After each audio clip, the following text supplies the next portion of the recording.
Hello everyone. In this lecture, I will teach you what was the condition of European countries in 19th century. Poverty and hunger were common in Europe in 19th century. Why? What is the reason?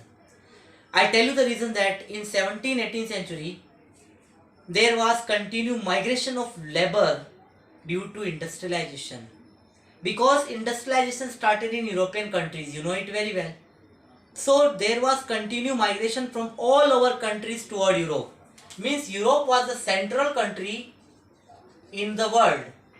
Europe was the central continent in the world where continued migration was there from all over continent, especially Africa, Asian countries and America. So what happened then? Due to continued migration, the population of Europe increased. The cities, especially Britain, Leeds, Manchester, Liverpool, these cities, London, these cities become overcrowded. So that's why there was the condition of poverty and unemployment in Europe until 19th century. Cities were overcrowded and deadly diseases whispered. During that period, some epidemics such as cholera, plague, spread in European countries. We destroy the economy as well as population in Europe. So if I tell the condition of European countries until 19th century, it means after in the end means last quarter of 19th century, the condition was critical of European countries due to unemployment and poverty. Religious conflict and dissenters were common. You need to know the term dissenters. What is that? When a person is strongly opposed the established ideas and belief. I tell you the example. Suppose a person is forced to adopt another religion. Suppose a Hindu follower is forced to adopt Muslim in a Christianity. So when he opposes the ideas, he does not accept the another religion easily. This is known as dissenters. In simply term, when a person strongly opposes the opposite ideas which is forcibly implemented on him is known as dissenters.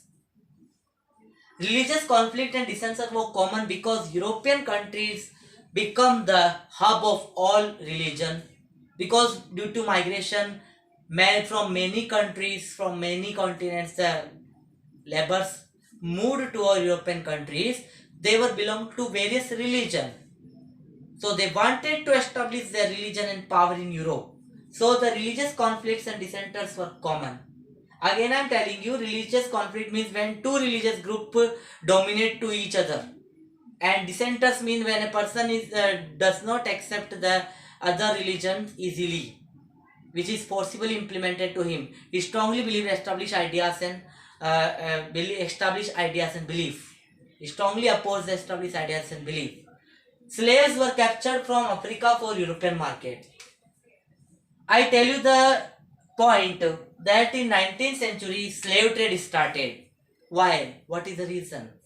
Because European countries wanted cheap and skilled labor. Means they wanted the labor which can work without payment, who can work without payment or on very little payment. So what they did, they captured slave from Africa for European market. Because in European countries the local people were demanding more wages, more salary. But you know that every industries want cheap labor which can because they can afford less wages. So slaves were captured from Africa for European market. Thousands of people were migrated toward Asian, African and American countries. Now the condition changed. In the starting of 17, 18 and 16th century, 16, 17, 18th century, there was migration toward European countries. But now in 19th century, there was migration from European countries. Opposite migration. In 17, 18th century, people wanted to work in Europe. But now in 19th century, the condition changed. Some people wanted to move Europe. Why? Because there was poverty and unemployment. There was limited job. So many people migrate toward Asian, African and American countries for their survival. So this was the condition of European countries until 19th century. Simply, the condition of European countries was very worst and bad in 19th century, at the last of 19th century, due to poverty and unemployment as well as hunger. Thank you for being with me.